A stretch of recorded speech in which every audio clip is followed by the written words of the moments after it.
Jangan deh, paksa deh. Saya macam coach lah. Nak buka. Adik baju Melayu. Cakap Musa ada ke?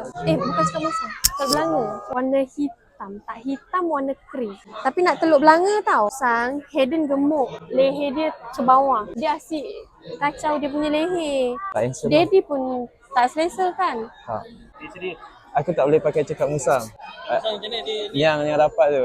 Sebab aku punya trust besar. So kalau trust aku besar, aku pakai ternampak.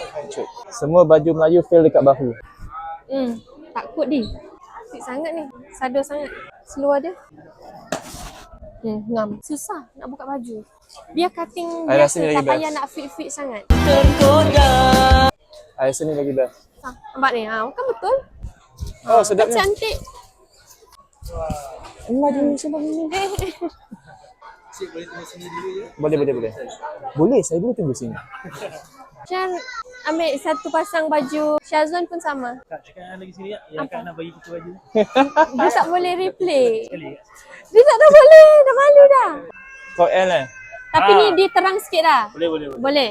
Bulan puasa takkan tak Muat. muat. Aku bulan puasa pun turun berat badan. Wah. Tapi macam senting ah. Oh, kira badan aku besar juga. Okey dah, M lah. Sebab dia tinggi. Terima kasih Coach Akak. Baju raya.